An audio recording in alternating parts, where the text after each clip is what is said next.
माननीय सभापति महोदय, आपने मुझे ऐतिहासिक bill GST bill, IGST bill, UT GST एवं जीएसटी स्टेट कंपनसेशन बिल 2017 पर सदन में हो रही चर्चा में भाग लेने की अनुमति दिया।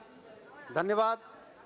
हमारे नेता माननीय श्री नीतीश कुमार जी प्रारंभ से ही जीएसटी के पक्ष में पुरजोर पक्षधर रहे हैं। उन्होंने हर कदम पर जीएसटी का समर्थन किया है। इससे गरीब राज्यों के हित होने की संभावनाएं नजर आ रही है, किंतु सरकार बिहार जैसे पिछड़े राज्यों के हित में कोई विशेष छूट का प्रावधान नहीं किया है। अतः इस विषय पर सरकार को विचार करना चाहिए कि बिहार जैसे पिछड़े प्रदेशों में औद्योगिक क्रांति कैसे लाया जाए, वहाँ भी उद्योग धंधे स्थापित हो, इसके लिए प्रोत्साहन देने का प्रावधान जीएसटी में होना चाहिए। हम सरकार से यह मांग करते हैं। महोदय, जीएसटी एक सकारात्मक एवं देश को उन्नति के पथ पर ले जाने वाला कर प्रणाली है। इसमें एक कर का प्रावधान है। वर्षों से जनता को कर के नाम पे लूटा गया। महोदय, इस देश में अब तक एक तरह का टैक्स टेररिज्म जैसा चल रहा है। किसानों के खेत की सिंचाई हो, खाद्य पदार्थ हो, रोड का टोल टैक्स हो, एक बीड़ी पीने वाला मजदूर भी टैक्स देता है। मैं यह नहीं कहता कि टैक्स नहीं होना चाहिए, और यह भी नहीं कहता कि जीएसटी के बाद टैक्स खत्म हो जाएगा। महोदय, मेरा बस इतना कहना है कि लगभग 20 तरह के इनडायरेक्ट टैक्स है जिनको जीएसटी में समावेश कर दिया गया है, और 2% अंतर्राज्यीय टैक्स जो लगता है वह भी जीएसटी के बाद खत्म हो जाएगा। माल भाड़ा इससे घटेगा और उपभोक्ता को कहीं न कहीं इससे कीमतों में राहत मिलेगी। एक राज्य से दूसरे राज्यों में प्रवेश करने वाले ट्रकों का मूवमेंट जो स्लो हो जाता था, उससे भी निताज मिलेगा।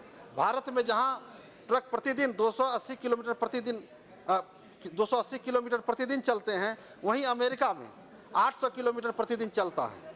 महोदय, निश्चित तौर पे जीएसटी लागू होने के बाद सरकार का राजस्व बढ़ेगा, टैक्स बेस बढ़ेगा और टैक्स चोरी भी घटेगा, और शास्त्रियों के मुताबिक आने वाले 3-4 सालों में 1 से 2% जीडीपी भी जंप करेगा, ऐसा अनुमान है।